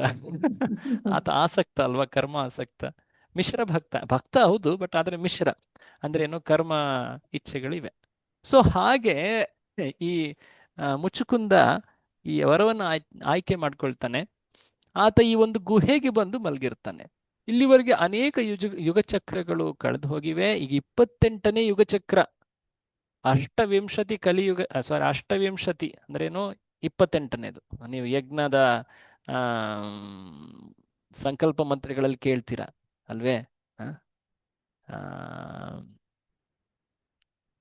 ಏನದು ಅದ್ಯ ಬ್ರಾಹ್ಮಣೇ ದ್ವಿತೀಯ ಪರಾರ್ಧೆ, ಹ? ಆ, ಮನ್ವಂತರೆ ಸಪ್ತ ಮನ್ವಂತರೆ, ಏಳನೇ ಮನ್ವಂತರ, ಅದರಲ್ಲಿ ಅಷ್ಟವಿಂಶತಿ, ಅಫ್ಕೋರ್ಸ್ ಈಗಿನ ಸಮಯ ಕಲಿಯುಗಸ್ಯ ಪ್ರಥಮ ಸಂಧ್ಯಾಯಾಮ್ ಈ ರೀತಿಯಾಗಿ ಹೇಳ್ತಾರೆ. ಸೊ ಹಾಗೆ ಈತ ಶ್ವೇತವರಾಹ ಕಲ್ಪ ಇದು ಶ್ವೇತವರಾಹ ಕಲ್ಪ ಕಲ್ಪ. ಅದು 51ನೇ ವರ್ಷದದು. ವೈವಸ್ವತಾಖ್ಯ ಮನ್ವಂತರೆ, ವೈವಸ್ವತಾಖ್ಯ ಮನ್ವಂತರ ಅಂದ್ರೆ ಅದು ವೈವಸ್ವತ ಮನ್ವಂತರ, ಅದು 7ನೇ ಮನ್ವಂತರ. ಯಾಕಂದ್ರೆ ವಿವಸ್ವಾನ್ ಅನ್ನೋ ಮನು ಇವನಿದ್ದಾನೆ, ವೈವಸ್ವತ ಮನು, ವಿವಸ್ವಾನ್ ಅಲ್ಲ ವೈವಸ್ವತ ಮನು. ಸೊ ಮಾತು ಏನಂದ್ರೆ 28ನೇ ಯುಗಚಕ್ರ. ವೈವಸ್ವತನೇ ಅಲ್ವಾ ಪ್ರಭುಜಿ? ಏನಂದ್ರಿ? ಇವಾಗ ನಡೀತಾ ಇರೋದು ವೈವಸ್ವತ ಮನ್ನನ? ಹೌದು, ಈ ವೈವಸ್ವತ ಮನ್ವಂತರದಲ್ಲೇ ಕೃಷ್ಣನು ಪ್ರಕಟನಾಗಿದ್ದು, ನಾವು ಅದೇ ಮನ್ವಂತರದ ಅದೇ ಯುಗ ಚಕ್ರದಲ್ಲಿದ್ದೀವಿ. ಕೃಷ್ಣ ಜಸ್ಟ್ 5,000 ವರ್ಷದ ಹಿಂದೆ ಬಂದವನಲ್ವಾ. ಸೊ ಬಹಳ ಭಾಗ್ಯಶಾಲಿಗಳು ನಾವೆಲ್ಲರೂ ಒಂದು ರೀತಿ. ಎನಿವೆ, ಸೊ ಪಾಯಿಂಟ್ ಏನಂದ್ರೆ, ಈತ ಸಾಕಷ್ಟು ಸಮಯದವರೆಗೆ ಆತ ಮಲಗಿದ್ದ. ಈಗ ಕೃಷ್ಣ ಆ ಭಕ್ತ ತನ್ನನ್ನು ನೋಡ್ಬೇಕಂತ ಬಯಸಿದವನು, ತನ್ನನ್ನು ನೋಡ್ಲಿಕ್ಕೆ ಆಗೋದಿಲ್ಲ ಅನ್ನೋ ವಿರಹದ ಬೇನೆಯನ್ನ ಮರಿಲಿಕ್ಕೆ ಅಂತ ಮಲಗಿದವನನ್ನ ಎದ್ದೇಳಿಸ್ತಾ ಇದ್ದಾನೆ ಕೃಷ್ಣ ಈಗ ಕಾಲಯವನನ ಮೂಲಕ. ಸೊ ಆಗ ಈ ಕಾಲಯವನನ ಭಸ್ಮ ಆದ ತಕ್ಷಣ ಅಲ್ಲಿದ್ದಂತಹ ಸುಂದರವಾದಂತಹ ಈ ಚತುರ್ಭುಜ ರೂಪವನ್ನ ಈ ಮುಚುಕುಂದ ನೋಡ್ತಾನೆ. ಆಶ್ಚರ್ಯವಾಗತ್ತೆ. ಆತನ ಗುಹೆ ಪೂರ್ತಿಯಾಗಿ ಪ್ರಕಾಶಮಯವಾಗಿರುತ್ತೆ. ನೋಡಿ, ಕೃಷ್ಣ ಮುಂಚೆ ಯವನನ ಮುಂದೆ ಬಂದಿದ್ದ. ಆ ಯವನನೂ ಆತನ ಸುಂದರ ಸ್ವರೂಪವನ್ನ ಪ್ರಶಂಸಿಸಿದ್ದ. ಇಲ್ಲಿ ಮುಚುಕುಂದ ಆತನು ಕೂಡ ಈ ಸುಂದರ ರೂಪವನ್ನ ಪ್ರಶಂಸಿಸ್ತಾ ಇದ್ದಾನೆ. ಹೇಗೆ ಒಂದು ನೀಲ ಮಣಿಯಂತೆ ಆತನ ದೇಹದ ವರ್ಣ, ಚತುರ್ಭುಜ, ಪೀತಾಂಬರ, ಶ್ರೀವತ್ ಸಾಂಕಿತ ಆತನ ಕೊರಳಲ್ಲಿ ಕೌಸ್ತುಭ ಮಣಿ, ವೈಜಯಂತಿ ಮಾಲೆ, ಎಂತಹ ಪ್ರಸನ್ನ ವಕ್ತ್ರ ಅಥವಾ ಪ್ರಸನ್ನ ವದನ, ಆತನ ಕಣ್ಣುಗಳು, ಆತನ ಕುಂಡಲ, ಇವೆಲ್ಲವನ್ನ ಆತ ಗಮನಿಸ್ತಾ ಇದ್ದಾನೆ. ವಿಶೇಷವಾಗಿ ಆ ಮಂದಹಾಸ, ಮುದಿತಾನನ. ಸೊ ಹೀಗೆ ಆತ ನೋಡ್ತಾ ಇದ್ದಾನೆ ಆ ಕೃಷ್ಣನಲ್ಲಿರುವಂತಹ ಆ ಸಿಂಹ ರೀತಿಯ ಆ ಭಾವ, ನೊಬಿಲಿಟಿ ಅಂತ ಹೇಳ್ತಾರೆ. ಸೊ ಅದೆಲ್ಲವನ್ನ ನೋಡಿ ಆತ ಪ್ರಶ್ನೆ ಕೇಳ್ತಾನೆ, ಹೇ ನೀವ್ ಯಾರು? ನೀವಿ ಗುಹೆಯಲ್ಲಿ ಬಂದ್ರಿ, ಗುಹೆಯಲ್ಲಿ ಬಂದ ತಕ್ಷಣವೇ ಈ ಗುಹೆಯಲ್ಲಿರೋ ಎಲ್ಲ ಕತ್ತಲು ಮಾಯವಾಗಿಬಿಡ್ತು. ನೀವು ಯಾವುದಾದ್ರೂ ದೇವತೆಗಳ? ಆತನ ಮನಸ್ಸಿನಲ್ಲಿ ಈ ಊಹೆ ಬಂದಿದೆ, ಈತ ಪರಮಾತ್ಮ, ಆ ಪರಮೇಶ್ವರ ಶ್ರೀ ಕೃಷ್ಣನೇ ಆಗಿರಬೇಕು ಅಂತ. ಆದರೆ ಅದನ್ನು ಡೈರೆಕ್ಟಾಗಿ ಕೇಳದೆ ಅವನು ಇದೆಲ್ಲ ಹೇಳ್ತಾ ಇದ್ದಾನೆ. ನೀವು ಯಾವುದಾದ್ರೂ ದೇವತೆಗಳ? ನಿಮ್ಮ ಜನ್ಮ, ಕರ್ಮ, ಗೋತ್ರ ಏನು? ನಿಮ್ಮ ಬಗ್ಗೆ ಹೇಳಿ, ಈ ರೀತಿಯಾಗಿ ಪ್ರಶ್ನಿಸ್ತಾ ಇದ್ದಾನೆ ಮುಚುಕುಂದ. ನಿನ್ನ ಜನ್ಮ, ಕರ್ಮ, ನಿನ್ನ ಗೋತ್ರವನ್ನ ತಿಳಿಬೇಕು ನಾನು. ಆಗ ಕೃಷ್ಣ ಏನು ಮಾತನಾಡ್ತಾ ಇಲ್ಲ, ಹಾಗೆ ನಗ್ತಾ ಇದ್ದಾನೆ. ಆಗ ಮುಚುಕುಂದ ಹೇಳ್ತಾನೆ, ಓ ಆಯ್ತು, ನಾನು ಯಾರು ಗೊತ್ತಾ? ನಾನೊಬ್ಬ ಇಕ್ಷ್ವಾಕು ಕುಲದ ರಾಜ, ಯೌವನಾಶ್ವನ ಮಗ ಮುಚುಕುಂದ. ಮಾಂಧಾತ ಯವನಾಶ್ವನ ಮಗ ನಾನು ಮುಚುಕುಂದ. ನೋಡಿ, ಯಾವಾಗ್ಲೂ ಕೂಡ ಇನ್ನೊಬ್ಬರನ್ನ ನಾವು ಪರಿಚಯ ಕೇಳಬೇಕಾದ್ರೆ ಮುಂಚೆ ನಾವು ನಮ್ಮನ್ನ ನಮ್ಮ ಬಗ್ಗೆ ಹೇಳಬೇಕು. ಅದು ಸದಾಚಾರ, ಶಿಷ್ಟಾಚಾರ. ನಾವ್ಯಾರು ಅಂತಾನೆ ಹೇಳ್ದೇನೆ ಇನ್ನೊಬ್ಬರನ್ನ ನೀನು ಯಾರು ಅಂತ ಕೇಳೋದು ಅದು ಸರಿಯಾದ ಆಚಾರ ಅಲ್ಲ. ರಾಮಚಂದ್ರನ ಚರಿತ್ರೆಯಲ್ಲಿ ಇದನ್ನ ಹೇಳಲಾಗುತ್ತೆ. ಆತ ಏನ್ ಹೇಳ್ತಾರೆ, ಪೂರ್ವಭಾಷಿ ಅಂದ್ರೆ ಆತನೇ ಮೊದಲು ಮಾತನಾಡ್ತಾ ಇದ್ದ. ಈಗ ಇನ್ನೊಬ್ಬರನ್ನ ಜೊತೆ ಮಾತಾಡುವಾಗ ಮಾತುಕತೆಯಲ್ಲಿ ಯಾವಾಗ್ಲೂ ಮಾತುಕತೆ ಪ್ರಾರಂಭ ಮಾಡೋದಕ್ಕೆ ಸ್ವಲ್ಪ ಬಿಗುಮಾನ ಇರುತ್ತೆ ನೋಡಿ ಅಲ್ವಾ. ಅವ್ರು ಏನು ಹೇಳ್ತಾರೋ ಏನೋ, ಹಾಗೆ ಹೀಗೆ ಅಂತ, ಅಥವಾ ನಾನು ಯಾಕೆ ಹೋಗಿ ಅವ್ರ ಪ್ರಶ್ನೆ ಅವ್ರಿಗೆ ಹೇಗೆ ಕೇಳಲಿ, ಬೇಕಾದ್ರೆ ಅವರೇ ತಿಳ್ಕೊಳ್ಳಿ, ಹಾಗೆ ಆ ರೀತಿಯಾದಂಥ ಅಹಂಕಾರ, ಬಿಗುಮಾನ ಇರುತ್ತೆ ಮಾತುಕತೆ ಪ್ರಾರಂಭ ಮಾಡುವಾಗ ಜನರಲ್ಲಿ ಸಾಮಾನ್ಯವಾಗಿ. ಆದರೆ ರಾಮ ಅಥವಾ ಕೃಷ್ಣ ಇವರು ಎಷ್ಟು ಒಂದು ರೀತಿ ಮುಕ್ತರಲ್ವಾ ಇವರು, ಭಗವಂತ. ಅವರಲ್ಲಿ ಯಾವ ಅಹಂಕಾರ, ಬಿಗುಮಾನ ಇಲ್ಲ, ಸ್ನೇಹಮಯ ಭಾವ ಅದು. ಸೊ ಹಾಗಾಗಿ ಅವರೇ ಖುದ್ದಾಗಿ ಮಾತನಾಡ್ತಾರೆ. ಇಲ್ಲಿ ಈ ಭಕ್ತನಾದಂತಹ ಮುಚುಕುಂದನಲ್ಲಿ ಆ ಗುಣಗಳಿವೆ. ಭಗವಂತನ ಗುಣಗಳು. ಯಾಕಂದ್ರೆ ಭಗವಂತ ಆ ಗುಣಗಳನ್ನು ತನ್ನ ಭಕ್ತರಿಗೆ ನೀಡ್ತಾನೆ. ಸೊ ಈ ಮುಚುಕುಂದ ತನ್ನ ಬಗ್ಗೆ ತಾನೇ ಹೇಳ್ತಾನೆ, ನಾನು ಈ ಕುಲದವನು, ಹೀಗೆ ಇಲ್ಲಿ ನಾನು ಬಂದು ಮಲಗಿದ್ದೀನಿ, ಆ, ಈ ವ್ಯಕ್ತಿ ನನ್ನನ್ನ ಹೊಡೆದ. ಆಕ್ಚುಲಿ ಹೇಳ್ಬೇಕಂದ್ರೆ, ವಾಸ್ತವ ಅಂದ್ರೆ, ಆತ ತನ್ನ ಪಾಪಗರ್ಭಗಳ ಫಲದಿಂದಾಗಿ ಆತನ ಶರೀರ ಈಗ ಭಸ್ಮವಾಗಿದೆ. ಆ, ನಿಮ್ಮ ಈ ಶರೀರದ ಕಾಂತಿ ಇದು ಎಂತಹ ವಿಶೇಷ ಇದು. ನನ್ನ ದೃಷ್ಟಿ ಇದು ಒಂದು ರೀತಿ ಕುರುಡನಂತ ಆಗ್ತಾ ಇದೆ. ಈ ಕಾಂತಿಯನ್ನ ನಾನು ಕಣ್ಣಿನಿಂದ ಕಾಣ್ಲಿಕ್ಕೆ ಆಗ್ತಾ ಇಲ್ಲ. ನೀವು ಮಹಾನ್ ವಿಶೇಷ ವ್ಯಕ್ತಿ, ನೀನು ಪರಮಾತ್ಮನ, ನೀನು ಆ ಪುರುಷೋತ್ತಮ ಶ್ರೀ ಕೃಷ್ಣನ, ಈ ರೀತಿಯಾದಂತಹ ಒಂದು ಆ ಪ್ರಶ್ನೆಯನ್ನ ಕೇಳ್ತಾ ಇದ್ದಾನೆ. ಆಗ ಶುಕಮುನಿಗಳು ಹೇಳ್ತಾರೆ, ಈ ಪ್ರಶ್ನೆಯನ್ನ ಕೇಳಿದ ತಕ್ಷಣ ಭಗವಂತನಿಗೆ ತುಂಬಾ ಸಂತೋಷ ಆಗುತ್ತೆ.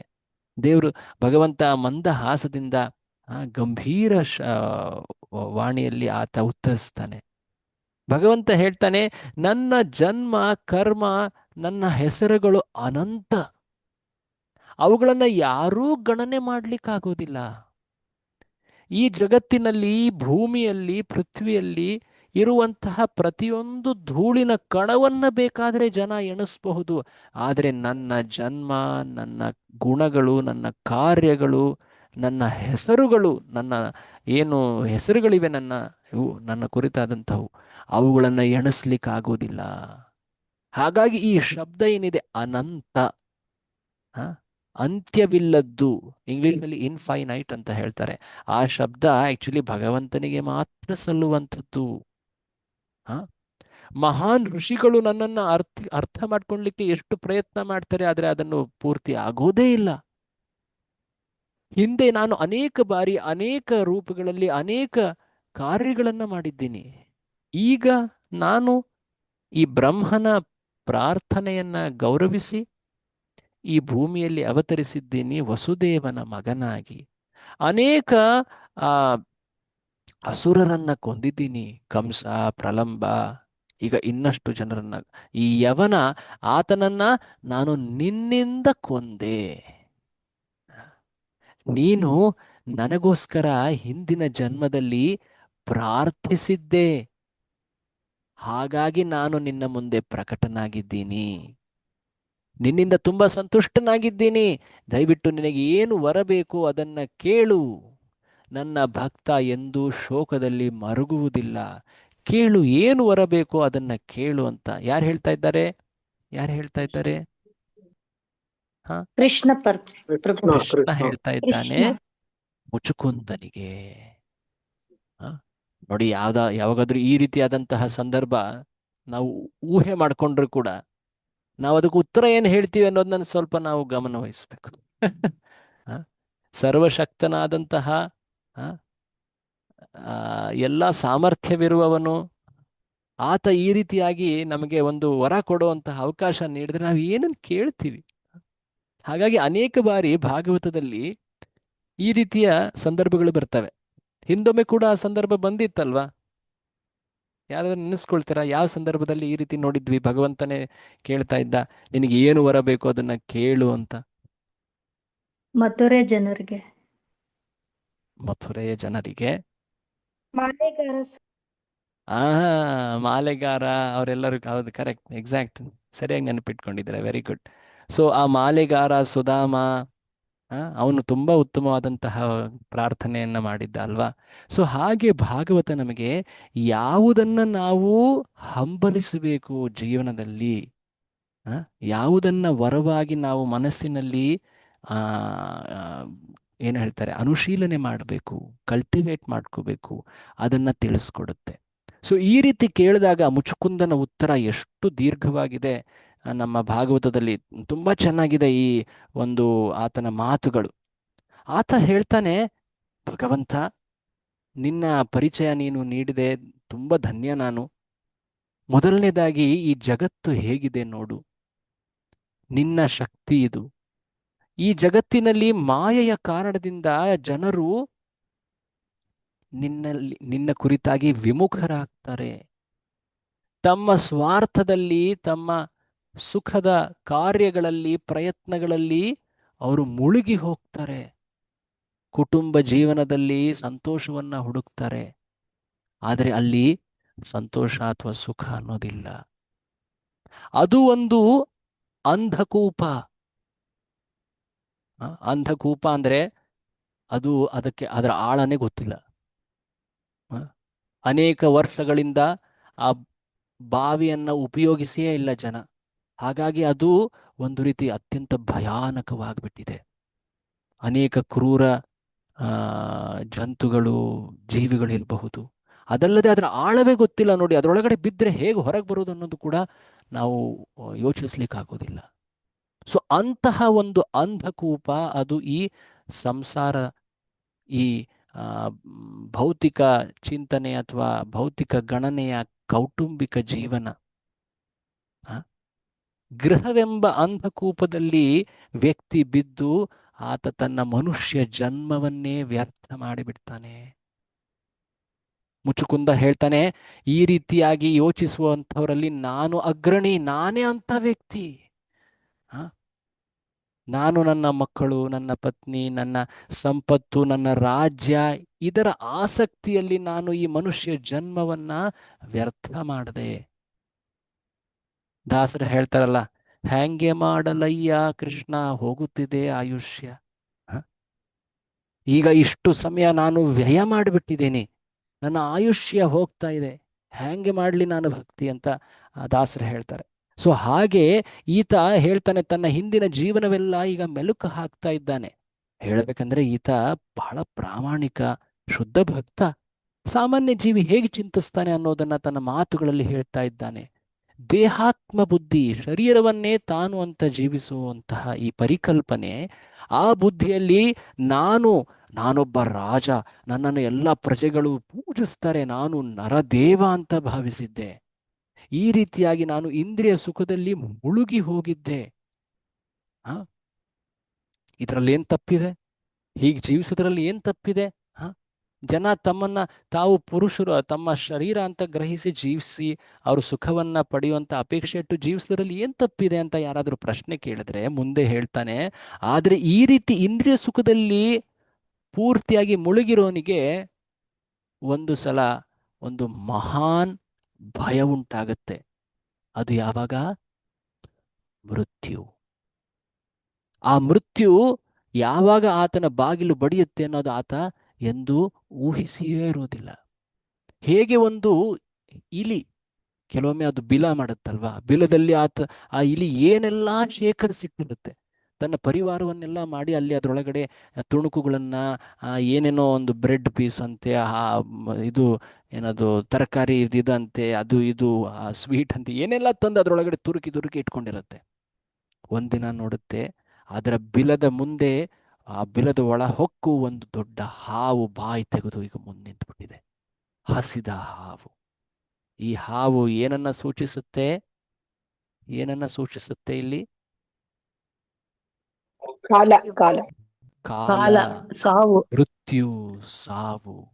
ಸೊ ಹೀಗೆ ವ್ಯಕ್ತಿ ಅಜ್ಞಾನದಲ್ಲಿ ಜೀವಿಸ್ತಾ ಇರಬೇಕಾದ್ರೆ ಆತನ ಸ್ಥಿತಿಯನ್ನ ಅಕಸ್ಮಾತ್ ಆಗಿ ಪೂರ್ತಿಯಾಗಿ ಅಲ್ಲಿ ಒಂದು ರೀತಿ ನಾಶ ಮಾಡಲಾಗುತ್ತೆ ಕಾಲ ಅಥವಾ ಮೃತ್ಯುವಿನಿಂದ.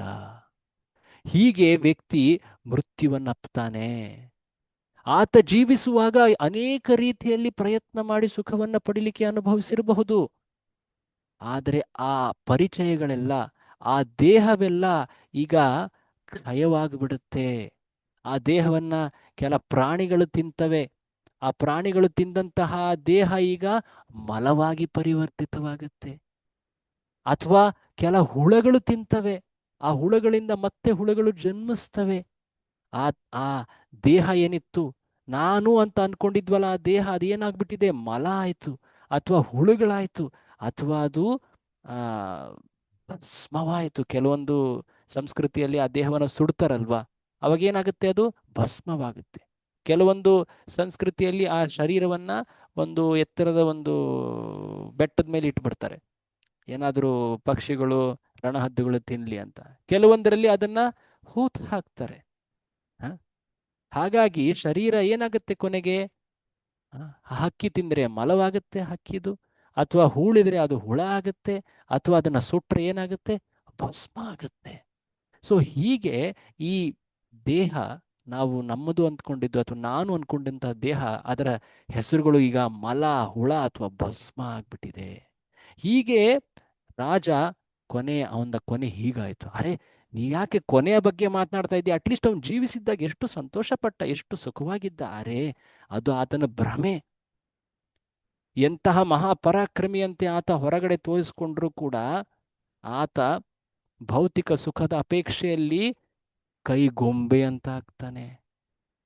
ವಿಶೇಷವಾಗಿ ಇಲ್ಲಿ ರಾಜ ಅಂತಃಪುರದಲ್ಲಿ ಲೈಂಗಿಕ ಸುಖಕ್ಕಾಗಿ ತನ್ನ ಪತ್ನಿಯರ ಕೈಯ ಆಟಿಕೆಯಾಗ್ತಾನೆ. ಇಷ್ಟು ಆತನನ್ನ ತುಳಿದು ಹಾಕತ್ತೆ ಆ ಕಾಮ, ಕ್ರೋಧ, ಆ ಲೋಭ ಅನ್ನೋದು. ಹೀಗೆ ಆ ವ್ಯಕ್ತಿಯ ಪರಿಸ್ಥಿತಿ ಆಗ್ತದೆ.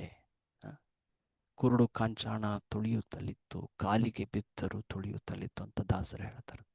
ಸೊ ಹೀಗೆ ಆ ವ್ಯಕ್ತಿ ಒಂದು ರೀತಿ ಭ್ರಮೆಯಲ್ಲಿದ್ದ, ಸುಖ ಸುಖ ಅಂತ.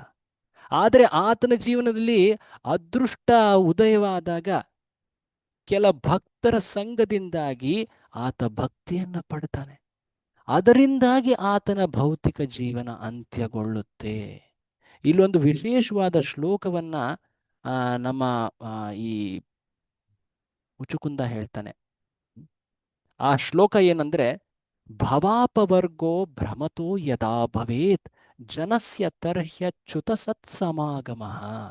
ಅಚ್ಯುತನ ಜನರ ಸಮಾಗಮವಾದಾಗ, ಅವರ ಸಂಘ ದೊರೆತಾಗ, ಆ ಸತ್ಸಂಗದ ಕಾರಣದಿಂದಾಗಿ ಈ ಭೌತಿಕ ಬಂಧನ, ಈ ಭ್ರಮೆ ಅನ್ನೋದು ಅದು ನಾಶವಾಗಿ ಅಪವರ್ಗ ದೊರಕತ್ತೆ, ಮುಕ್ತಿ ದೊರಕತ್ತೆ. ಕೊನೆಯದಾಗಿ ಹೇ ಭಗವಂತ ನಿನ್ನ ದರ್ಶನವಾಗತ್ತೆ. ಸೊ ಹೀಗೆ ನಾನು ಬಯಸೋದು ಒಂದೇ. ನೀನು ಕೇಳ್ತಾ ಇದ್ದೀಯಲ್ಲ ಭಗವಂತ, ಯಾವ ವರ ಬೇಕು ಪಡ್ಕೋ ಅಂತ.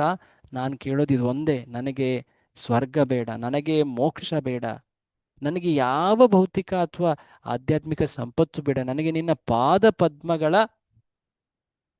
ಸೇವೆ ಬೇಕು, ಮತ್ತೇನು ಬಯಸೋದಿಲ್ಲ ನಾನು. ಹೀಗೆ ಮುಚುಕುಂದನ ಪ್ರಾರ್ಥನೆ ಬಹಳ ಸಾಕಷ್ಟಿದೆ, ನಾನು ಬಹಳ ಸಂಕ್ಷಿಪ್ತವಾಗಿ ಹೇಳಿದ್ದೀನಿ. ಸೊ ಎಷ್ಟು ಅರ್ಥಯುತವಾಗಿದೆ ಮುಚುಕುಂದನ ಪ್ರಾರ್ಥನೆಗಳು ಅನ್ನೋದು. ಆಗ ಕೃಷ್ಣ ಹೇಳ್ತಾನೆ, ಏ ರಾಜ, ನಿನ್ನ ಈ ಭಕ್ತಿಯನ್ನು ನಾನು ಜಗತ್ತಿಗೆ ಮಾಡಲಿಕ್ಕೆ ಅಂತಾನೆ ನಾನು ನಿನಗೆ ಈ ವರ ಕೇಳಿದ್ದು. ನಿನ್ನ ಮನಸ್ಸು ಎಷ್ಟು ಶುದ್ಧ, ಎಷ್ಟು ನಿನ್ನ ದೃಢತೆ, ಧೃತಿ, ಶಕ್ತಿ, ಇದನ್ನ ತೋರಿಸ್ಲಿಕ್ಕೆ ನೀನು ಎಂದು ಪ್ರಚೋದಿತನಾಗೋದಿಲ್ಲ, ಭೌತಿಕ ಆಕಾಂಕ್ಷೆಗಳು ನಿನ್ನಲ್ಲಿ ಇಲ್ಲ ಅನ್ನೋದನ್ನ ತೋರಿಸ್ಲಿಕ್ಕೆ ನಾನು ಈ ರೀತಿ ನಿನಗೆ ವರವನ್ನ ಕೇಳಿದ್ದೆ. ನೀನು ನನ್ನಲ್ಲಿ ಮನಸ್ಸನ್ನ ಸ್ಥಿರ ಮಾಡಿಕೊಂಡು ಭೂಮಿಯಲ್ಲಿ ಸ್ವಚ್ಛಂದವಾಗಿ ವಿಹರಿಸು. ನನ್ನಲ್ಲಿ ನೀನು ಶುದ್ಧ ಭಕ್ತಿಯನ್ನ ಹೊಂದಿದ್ದೀಯಾ. ಈಗ ನೀನು ಕ್ಷತ್ರಿಯನಾಗಿದ್ದೀಯಾ. ಅದಲ್ಲದೆ ನೀನು ಹಿಂದಿನ ಅನೇಕ ಯುಗಚಕ್ರಗಳ ಹಿಂದೆ ನಿನ್ನ ಜನ್ಮವಾಗಿದ್ದು, ಈಗ ನಡೀತಾ ಇರೋದು ದ್ವಾಪರದ ಅಂತ್ಯ. ನಿನ್ನ ಶರೀರದ ಗಾತ್ರ, ನಿನ್ನ ಈ ಎತ್ತರ, ಇದೆಲ್ಲವೂ ಕೂಡ ಈಗಿನ ಜೀವಿಗಳಿಗೆ ಹೋಲಿಸಿರೋದು ತುಂಬಾ ಮಹತ್ತಾಗಿ ಕಾಣುತ್ತೆ. ನೀನು ಲೀಲೆಗಳಲ್ಲಿ ನನ್ನ ಪಾದ ಪದ್ಮಗಳನ್ನು ಬಯಸ್ತಾ ಇದ್ದೀಯ. ಆದರೆ ನಾನು ನನ್ನ ಲೀಲೆಗಳಲ್ಲಿ ನನ್ನ ಬಳಿ ಇಟ್ಕೊಂಡ್ರೆ ಜನರ ಮುಂದೆ ಅದೊಂದು ರೀತಿ ತಮಾಷೆಯಂತೆ ಕಾಣುತ್ತೆ. ಏನಿದು ಮಹಾಕಾಯನಾದವನು ಇಲ್ಲಿ ಕೃಷ್ಣನ ಜೊತೆ ತಿರುಗಾಡ್ತಾ ಇದ್ದಾನೆ ಅಂತ. ನಾನೇನಾದರೂ ಆ ಶಿಶುಪಾಲ, ಜರಾಸಂಧರ ಜೊತೆ ಯುದ್ಧ ಮಾಡುವಾಗ ನೀನು ಬರೀ ನಿನ್ನ ಬೆರಳುಗಳಿಂದನೇ ಅವರನ್ನ ಒತ್ತಿ ಸಾಯಿಸ್ಬಿಡ್ತೀಯ. ಆ ಲೀಲೆಗಳಲ್ಲಿ ಯಾವುದೇ ಒಂದು ಸ್ವಾರಸ್ಯ ಇರುವುದಿಲ್ಲ. ಹಾಗಾಗಿ ನಿನ್ನನ್ನು ನಾನು ಮತ್ತೊಂದು ಬಾರಿ ನನ್ನ ಲೀಲೆಗಳಲ್ಲಿ ನಿನ್ನನ್ನು ಭಾಗಿಯಾಗಿಸ್ತೀನಿ. ನಿನಗೆ ಒಂದು ಹೊರ ಕಾರಣವನ್ನ ಕೊಟ್ಟು ನಾನು ನಿನ್ನನ್ನು ಬದರಿ ಆಶ್ರಮಕ್ಕೆ ಕಳಿಸ್ತೀನಿ. ನೀನು ಕ್ಷತ್ರಿಯನಾಗಿದ್ದೆ ಅಲ್ವಾ, ಅನೇಕ ಯುದ್ಧಗಳನ್ನ ನೀನು ಮಾಡಿದ್ದಿ, ಅನೇಕ ಜೀವಿಗಳನ್ನ ಕೊಂದಿದ್ದೀಯಾ. ಹಾಗಾಗಿ ಕೆಲ ಪಾಪಗಳು ನಿನಗತ್ತಿದ್ದಾವೆ. ನೀನು ಸ್ವಲ್ಪ ತಪಸ್ಸು ಮಾಡು, ಭಕ್ತಿ ಮಾಡು, ನಿನ್ನ ಪಾಪ ನಿವಾರಣೆ ಮಾಡ್ಕೋ. ಅದಾದ್ಮೇಲೆ ಮುಂದಿನ ಜನ್ಮದಲ್ಲಿ ಬ್ರಾಹ್ಮಣನಾಗ್ತೀಯ, ನನ್ನ ಲೀಲೆಯಲ್ಲಿ ಭಾಗವಹಿಸ್ತೀಯ, ನೀನು ನಿಶ್ಚಿತವಾಗಿ ನನ್ನಲ್ಲಿ ಬರ್ತೀಯ. ಭಗವಂತ ಕೃಷ್ಣ ಇಲ್ಲಿ ಒಂದು ಹೊರ ಬಾಹ್ಯ ಮಾತನ್ನ ಇಲ್ಲಿ ಹೇಳ್ತಾ ಇದ್ದಾನೆ. ಆಕ್ಚುಲಿ ಇದು ತತ್ವದ ಪ್ರಕಾರ ಅಲ್ಲ. ಹಾಗಾಗಿ ಹೇಳೋದು, ಭಾಗವತನ ನಾವು ಜಸ್ಟ್ ಡೈರೆಕ್ಟ್ ಶ್ಲೋಕ ನೋಡಿದ್ರೆ ಅಲ್ಲಿಂದ ನಾವು ಅದರ ಸ್ವಾರಸ್ಯ ಅರ್ಥವನ್ನು ಪಡಿಲಿಕ್ಕಾಗೋದಿಲ್ಲ. ಕೃಷ್ಣ ಏನು ಯೋಚಿಸ್ತಾ ಇದ್ದ? ನನ್ನ ಭಕ್ತ ನನ್ನ ಲೀಲೆಯಲ್ಲಿ ಭಾಗವಹಿಸಲಿಕ್ಕೆ, ನನ್ನ ಸೇವೆಯನ್ನು ಮಾಡ್ಲಿಕ್ಕೆ ಬಯಸ್ತಾ ಇದ್ದಾನೆ. ಆದರೆ ಈ ಭಕ್ತನ ರೂಪ ನನ್ನ ಈಗಿನ ಲೀಲೆಯ ರೂಪದ ಅನುಗುಣವಾಗಿಲ್ಲ. ಹಾಗಾಗಿ ನಾನು ಮತ್ತೊಮ್ಮೆ ನನ್ನ ಲೀಲೆಯಲ್ಲಿ, ಮುಂದಿನ ಲೀಲೆಗಳಲ್ಲಿ ಈತನನ್ನು ನಾನು ಭಾಗಿಯಾಗಿ ಮಾಡ್ತೀನಿ. ಈಗ ಒಂದು ಹೊರ ಕಾರಣವನ್ನು ಕೊಟ್ಟು ಆತನನ್ನು ನಾನು ಬೇರೊಂದೆಡೆ ಕಳಿಸ್ತೀನಿ. ಆಗ ಮರುಕ್ತ ನಮ್ಮ ಮುಚುಕುಂದ, ಆಯಿತು ಭಗವಂತ, ನಿನ್ನ ಇಚ್ಛೆಯೇ ಆಗಲಿ ಅಂತ ಹೇಳಿ ಆತ ಕೃತಾರ್ಥನಾಗಿ ಕೃತಜ್ಞತೆಯಿಂದ ಭಗವಂತನಿಗೆ ನಮಿಸಿ ಆ ಗುಹೆಯಿಂದ ಹೊರಬರ್ತಾನೆ. ಹೊರಬಂದು ಆತ ಉತ್ತರ ದಿಕ್ಕಿನ ಕಡೆ ನಡೀತಾನೆ. ಆ ಉತ್ತರ ದಿಕ್ಕಿನಲ್ಲಿ ಕಡೆ ನಡಿಬೇಕಾದ್ರೆ ಆತ ಕ್ರಮೇಣ ಆ ಗಂಧಮಾದನ ಪರ್ವತದ ಬಳಿ ಬರ್ತಾನೆ. ಆ ಪರ್ವತದ ಬಳಿ ಬಂದಾದ ಮೇಲೆ ಅಲ್ಲಿಂದ ಆ ಬದರಿಕಾಶ್ರಮದ ಬಳಿ ಬರ್ತಾನೆ. ಅಲ್ಲಿ ನರನಾರಾಯಣರು ಸ್ಥಿತರಾಗಿದ್ದಾರೆ. ಅವರ ಅವನು ಪೂಜೆಯನ್ನ ಮಾಡ್ತಾನೆ. ಅಲ್ಲಿ ಪುನೀತನಾಗ್ತಾನೆ. ತುಂಬ ಕೃತಜ್ಞ ಭಾವನದಲ್ಲಿ ಆತ ಮುಂದುವರಿತಾನೆ. ಈ ಕಡೆ ಕೃಷ್ಣ ಮತ್ತೆ ತನ್ನ ಮಥುರೆಯ ಬಳಿ ಬರ್ತಾನೆ. ಕಾಲಯವನೇನೋ ತೀರ್ಕೊಂಡ್ಬಿಟ್ಟ. ಆದರೆ ಕಾಲಯವನನ ಸೈನಿಕರಿದ್ದಾರಲ್ವ ಅಲ್ಲಿ, ನೆನ್ಪು ಮಾಡ್ಕೊಳ್ಳಿ, ಸೈನಿಕರಿದ್ದಾರಲ್ವಾ. ಸೊ ಹಾಗಾಗಿ ಅಲ್ಲಿ ಕೃಷ್ಣ ಮತ್ತೆ ಬರ್ತಾನೆ. ಆ ಎಲ್ಲ ಸೈನಿಕರನ್ನ ಆತ ಕೊಲ್ತಾನೆ. ಕೊಂದು ಅನೇಕ ಲಕ್ಷಾಂತರ ಜನ ಅಲ್ವಾ, ಅವರು ಅನೇಕ ಸಂಪತ್ತು, ಆಭರಣಗಳು ಅಥವಾ ಎಲ್ಲ ಅಪಾರ ಏನು ಸಂಪತ್ತು, ಅದೆಲ್ಲವನ್ನ ಗೆದ್ದಂತಹ ರಾಜರು ಅದನ್ನು ಸಂಗ್ರಹಿಸಿ ಅದನ್ನು ಮುಂದೆ ತಮ್ಮ ಪ್ರಜಾ ಕಾರ್ಯಗಳಿಗೆ ಉಪಯೋಗಿಸ್ತಾರೆ. ಅದು ಸಾಮಾನ್ಯವಾದಂಥ ಶಿಷ್ಟಾಚಾರ ಗೆದ್ದವರಿಗೆ. ಸೊ ಕೃಷ್ಣ ಆ ಎಲ್ಲ ಅಪಾರವಾದಂತಹ ಅಮೂಲ್ಯವಾದಂತಹ ಆ ಸಂಪತ್ತನ್ನು ಶೇಖರಿಸಿ ಅನೇಕ ಏನು ಹೇಳ್ತಾರೆ ಬಂಡಿಗಳಲ್ಲಿ ಅವುಗಳನ್ನು ತೆಗೆದುಕೊಂಡು ಈಗ ದ್ವಾರಕೆಯ ಕಡೆ ಕೃಷ್ಣ ಹೊರಡ್ತಾ ಇದ್ದಾನೆ. ಆದರೆ ದ್ವಾರಕೆಯ ಕಡೆ ಹೋಗಬೇಕಾದ್ರೆ ಅಲ್ಲೊಂದು ವಿಶೇಷವಾದಂಥ ಲೀಲೆ ಆಗುತ್ತೆ. ಇದನ್ನು ವಿಸ್ತಾರವಾಗಿ ನೋಡೋದಿಲ್ಲ ನಾವು, ಮುಂದಿನ ದ್ವಾರಕಾ ಲೀಲೆಗಳಲ್ಲಿ ಇದನ್ನು ನೋಡೋಣ. ಹೋಗಬೇಕಾದ್ರೆ ಇನ್ನೊಬ್ಬ ಅಟ್ಯಾಕ್ ಮಾಡೋನು ಇದ್ನಲ್ವಾ ಮಥುರೆಗೆ, ಯಾರು? ಅವನನ್ನು ಇಲ್ಲಿವರೆಗೂ ನಾವು ಕಾಣಲಿಲ್ಲ. ಜರಾಸಂಧ ಬಂದ್ಬಿಡ್ತಾನೆ ಅಲ್ಲಿ. ಕೃಷ್ಣ ಎಷ್ಟೊಂದು ಎತ್ತಿನ ಬಂಡಿಗಳಲ್ಲಿ ಆ ಎಲ್ಲ ಸಂಪತ್ತನ್ನ ಮಥುರೆಯಿಂದ ದ್ವಾರಕ್ಕೆ ಕರೆದೊಯ್ತಾ ಇದ್ದಾನೆ. ಆಗ ಅಲ್ಲಿ ಕಾಣ ಸಿಗ್ತಾನೆ ಜರಾಸಂಧ 23 ಅಕ್ಷೋಹಿಣಿ ಸೈನ್ಯದ ಜೊತೆಗೆ. ಆಗ ಕೃಷ್ಣ ಬಲರಾಮರು ಏನ್ ಮಾಡಿದ್ರು ಗೊತ್ತಾ? ಬಹಳ ವಿಚಿತ್ರ. ಅವ್ರು ಯುದ್ಧ ಮಾಡಲೇ ಇಲ್ಲ. ಅವರು ಜರಾಸಂಧನನ್ನ ಜೊತೆ ಯುದ್ಧ ಮಾಡ್ದೇನೆ ಅಲ್ಲಿಂದ ಓಡ್ ಹೋಗ್ಬಿಟ್ರು. ಜರಾಸಂಧ ನಗ್ತಾ ಇದ್ದಾನೆ. ಏನು ನೀವು ಓಡೋಗ್ತಾ ಇದ್ದೀರಾ? ನಿಲ್ಲಿ ನಿಲ್ಲಿ, ನೀವು ಯಾಕೆ ಓಡ್ತಿದ್ದೀರಾ? ಹೇಡಿಗಳಂತೆ ಯದುವಂಶದಲ್ಲಿ ನೀವು ಜನ್ಮ ಪಡೆದು ಈ ರೀತಿ ಏನ್ ತಪ್ಪಾಗಿದೆ? ಏನಂತಹ ಮಹಾ ಕಾರ್ಯ ನಿಮಗೆ ಇದು ಕಾಯ್ತಾ ಇದೆ? ಯಾವುದೇ ಉದ್ದೇಶ ಇರಲಿಲ್ಲ. ಆದ್ರೂ ಕೃಷ್ಣ ಬಲರಾಮರು ಸಾಮಾನ್ಯ ಮನುಷ್ಯರಂತೆ ಓಡ್ ಹೋಗ್ಬಿಟ್ರು. ಓಡ್ತಾ ಇದ್ದಾರೆ. ಜರಾಸಂಧನು ಕೂಡ ಅವ್ರ ಹಿಂದೆ ಸೈನ್ಯದ ಜೊತೆ ಹೋಗ್ತಾ ಇದ್ದಾನೆ. ಒಂದು ದೊಡ್ಡ ಪರ್ವತವೇರಿ ಅಲ್ಲಿಂದ ಹಾರಬಿಟ್ರು. ಆ ಪರ್ವತದಲ್ಲಿ ಹುಡುಕ್ತಾ ಇದ್ದಾನೆ ನಮ್ಮ ಈ ಜರಾಸಂಧ. ಅವ್ರಿಗೆ ಯಾರು ಸಿಗಲೇ ಇಲ್ಲ. ಸೊ ಹೀಗೆ ಆ ಪರ್ವತದ ಸುತ್ತ ಬೆಂಕಿ ಹಚ್ಬಿಟ್ಟ ಈ ರಾಜ. ಯಾರು ಜರಾಸಂಧ. ಸಿಗ್ಲೇ ಇಲ್ಲ. ಕೃಷ್ಣ ಬಲರಾಮ ಸುಟ್ಟು ಬೂದಿ ಆಗ್ಲಿ, ಹೊರಗೆ ಬರದೇ ಇರಲಿ ಅಂತ ಹೇಳಿ ಅವನು ಪೂರ್ತಿ ಆ ಬೆಟ್ಟಕ್ಕೆ ಬೆಂಕಿ ಹಚ್ಬಿಟ್ಟ. ಪ್ರವರ್ಷನ ಪರ್ವತ, ಅದರ ಡೀಟೇಲ್ಸ್ ಎಲ್ಲ ಮುಂದೆ ನೋಡೋಣ. ಆದರೆ ಕೃಷ್ಣ ಬಲರಾಮರು ಸ್ವಲ್ಪ ಸಮಯ ಆದ ನಂತರ ಅಲ್ಲಿಂದ ಡೈರೆಕ್ಟ್ ಜಂಪ್ ಮಾಡ್ತಾರೆ ಅತಿ ದೂರಕ್ಕೆ. ಸುಮಾರು 88 ಮೈಲಿ ಅಂದರೆ 150 ಕಿಲೋಮೀಟರ್ ಎತ್ತರದ ಆ ದೊಡ್ಡ ಪರ್ವತದಿಂದ ಅವರು ಜಂಪ್ ಮಾಡ್ತಾರೆ. ಅಸಾಮಾನ್ಯ ಇದು. ಜಂಪ್ ಮಾಡಿ ಅವರು ಗೊತ್ತಿಲ್ಲದಂತೆ ತಮ್ಮ ದ್ವಾರಕೆಯ ನಗರಕ್ಕೆ ಸೇರಿರ್ತಾರೆ. ಜರಾಸಂಧ ಯೋಚನೆ ಮಾಡ್ತಾ ಇದ್ದಾನೆ ಕೃಷ್ಣ ಬಲರಾಮರು ಸತ್ ಹೋದ್ರು ಅಂತ. ಹೀಗೆ ಅತ್ಯಂತ ರಸಮಯ, ಅತ್ಯಂತ ಪರಾಕ್ರಮಶೀಲ, ಅಷ್ಟೇ ಸೋಜಿಗದ ಈ ಲೀಲೆಗಳು.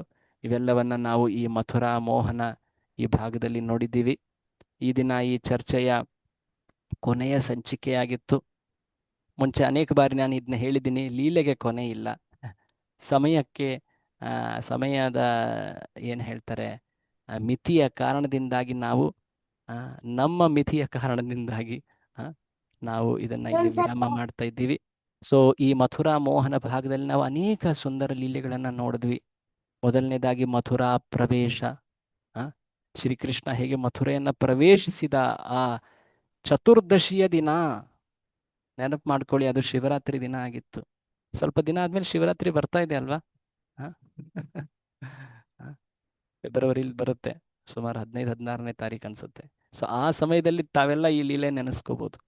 ಭಗವಂತನ ಅರೇಂಜ್ಮೆಂಟ್ ನೋಡಿ ಎಷ್ಟು ಎಕ್ಸಾಕ್ಟ್ ಟೈಮಲ್ಲಿ ಅದು ಆಗ್ತಾ ಇದೆ. ಅದಾದ್ಮೇಲೆ ಮಥುರಾ ವಿಜಯ. ಕೃಷ್ಣ ಆ ಕುವಲಯ, ಪೀಡ, ಚಾಣೂರ, ಮುಷ್ಟಿಕ, ಕಂಸರ ವಿರುದ್ಧ ಜಯಿಸಿದ, ಅವರನ್ನ ವಧೆ ಮಾಡ್ದ. ಅದಾದ್ಮೇಲೆ ಗುರುಕುಲ ವಾಸ. ಅದಾದ್ಮೇಲೆ ವಿಶೇಷವಾಗಿ ಆ ಉದ್ಧವ ಸಂದೇಶ, ಆ, ಭ್ರಮರ ಗೀತೆಯ ಆ ಪ್ರಸಂಗವನ್ನು ಕೂಡ ನೋಡಿದ್ವಿ.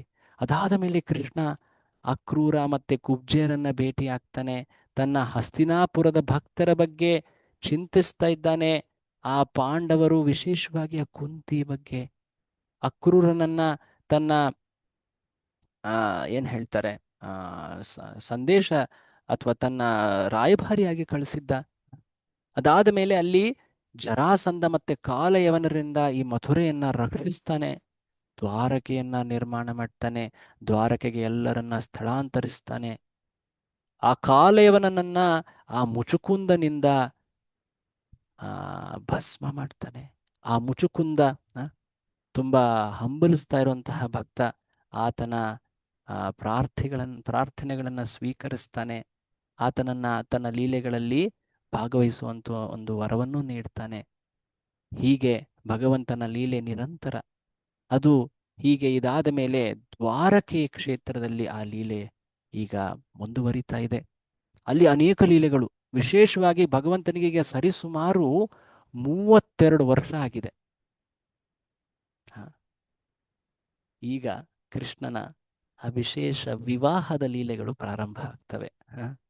ತಮಗೆಲ್ಲ ಗೊತ್ತೇ ಇದೆ, ಶ್ರೀಕೃಷ್ಣ 16,108 ಸ್ತ್ರೀಯರನ್ನ ತನ್ನ ಪತ್ನಿಯರಾಗಿ ಪತ್ನಿಯರನ್ನಾಗಿ ಅದೆಲ್ಲ ಲೀಲೆಗಳು. ವಿಶೇಷವಾಗಿ ಸ್ಯಮಂತಕ ಪ್ರಸಂಗ ಬಹಳ ಕುತೂಹಲಕಾರಿ, ಅನೇಕ ತಿರುವುಗಳುಳ್ಳಂತಹ ಪ್ರಸಂಗ ಅದು ಕೂಡ ಬರುತ್ತೆ. ಅದೆಲ್ಲವನ್ನ ನಾವು ಮುಂದಿನ 5ನೆಯ ಭಾಗ ಕೃಷ್ಣ ಕಥಾಮೃತದಲ್ಲಿ ನೋಡೋಣ. ತಮ್ಮೆಲ್ಲರಿಗೂ ಕೂಡ ನಾನು ಹೃತ್ಪೂರ್ವಕವಾಗಿ ನನ್ನ ಧನ್ಯವಾದ ನಮಸ್ಕಾರಗಳನ್ನು ಸಲ್ಲಿಸ್ತೀನಿ. ಈ ಹಿಂದಿನ 8-9 ದಿನಗಳು ತಾವೆಲ್ಲರೂ ಅತ್ಯಂತ ಗಮನಶೀಲರಾಗಿ ಅತಿ ಉತ್ಸಾಹ, ಭಕ್ತಿ, ಶ್ರದ್ಧೆಯಿಂದ ಇದನ್ನ ಅಟೆಂಡ್ ಮಾಡ್ತಾ ಇದ್ದೀರಾ. ನಾನು ಏನೇ ಇಲ್ಲಿ ಹೇಳಲಿಕ್ಕೆ ಪ್ರಯತ್ನ ಪಟ್ಟರೂ ಕೂಡ ಅದೆಲ್ಲವೂ ಆ್ಯಕ್ಚುಲಿ ನಾನು ಪ್ರಯತ್ನ ಪಟ್ಟೆ, ಅಷ್ಟು ಮಾತ್ರ ಹೇಳಬಲ್ಲೆ. ಗುರುಗಳ ವಾಣಿ, ಶ್ರೀಲ ಪ್ರಭುಪಾದರ ಮಾತು, ಆಚಾರ್ಯರ ಮಾತುಗಳನ್ನೇ ಇಲ್ಲಿ ರಿಪೀಟ್ ಮಾಡಲಿಕ್ಕೆ ಪ್ರಯತ್ನ ಪಟ್ಟೆ. ಅದರಿಂದ ಏನಾದರೂ ತಮಗೆ ಭಗವಂತನ ಕುರಿತಾಗಿ, ಭಗವಂತನ ಭಕ್ತರ ಕುರಿತಾಗಿ ಹೆಚ್ಚಿನ ಪ್ರಶಂಸೆ ಮೂಡಿದ್ರೆ ಅದು ಅವರಿಗೆ ಶ್ರೇಯಸ್ಸು, ಅವರ ಯೋಗದಾನ ಅಥವಾ ಕೊಡುಗೆ ಅದು. ಸೊ ಅವರನ್ನು ನೆನೆಸ್ತಾ ಅವರಿಗೆ ಕೃತಜ್ಞತೆಯನ್ನು ಸಲ್ಲಿಸ್ತಾ ನಾವು ಈ ಚರ್ಚೆಯನ್ನು ಇಲ್ಲಿ ವಿರಾಮ ಮಾಡ್ತಾ ಇದ್ದೀವಿ. ಸ್ವಾಮಿ ಶ್ರೀಲ ಪ್ರಭುಪಾದರಿಗೆ ಜೈ. ಹರೇ ಕೃಷ್ಣ. ಸೊ ಈ ದಿನ ನಮ್ಮ ಅಂತಿಮ ಸಂಚಿಕೆಯಾಗಿತ್ತು ಈ ಮಥುರಾ ಮೋಹನದ್ದು. ಭಗವಂತನ ಲೀಲೆಗಳು ಮುಂದುವರಿತವೆ ಮುಂದಿನ ಭಾಗದಲ್ಲಿ. ತಮ್ಮೆಲ್ಲರಿಗೂ ನಮಸ್ಕಾರ. ಹರೇ ಕೃಷ್ಣ.